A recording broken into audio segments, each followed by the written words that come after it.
पाकिस्तान में लश्कर ए तैयबा के आतंकवादी अबू कताल की हत्या के बाद विदेशी मामलों के विशेषज्ञों का अनुमान है कि 26/11 के मुंबई हमलों के मास्टरमाइंड हाफिज सईद के साथ भी जल्द ही ऐसा हो सकता है। एएनआई से बात करते हुए रोबिंदर सचदेवा ने कहा कि अबू कताल की हत्या से संकेत मिलता है कि लश्कर ए तैयबा के संस्थापक हाफिज सईद और अन्य आतंकवादियों पर नजर रखने वाले लोग करीब पहुंच रहे हैं। सचदेवा ने कहा, हाफिज सईद का करीबी सहयोगी मारा गया, जिसका मतलब है कि जो लोग उन पर नजर रख रहे हैं वे काफी करीब पहुंच गए हैं।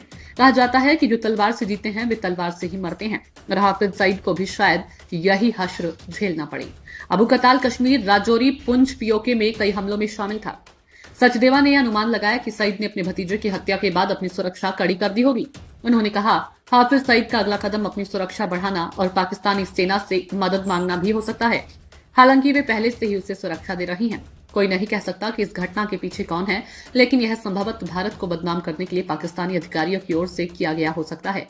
हमले में एक अन्य व्यक्ति के घायल होने की खबरों पर टिप्पणी करते हुए मेजर जनरल ध्रुव सी कटोच ने सुझाव दिया कि यह खुद हाफिज सईद हो सकता है।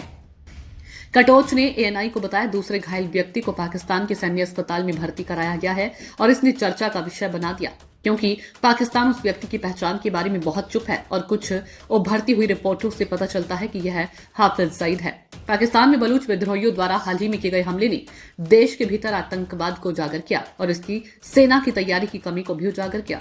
मेजर जनरल जीडी बख्शी ने रविवार को कहा कि उन्होंने पाकिस्तान की ओर से आतंकवाद को राज्य नीति के रूप में लंबे समय से इस्तेमाल किए जाने की आलोचना करते हुए कहा, आतंकवाद को राज्य नीति का साधन बनाकर पाकिस्तान ने अपने ही पैर पर कुल्हाड़ी मार ली है।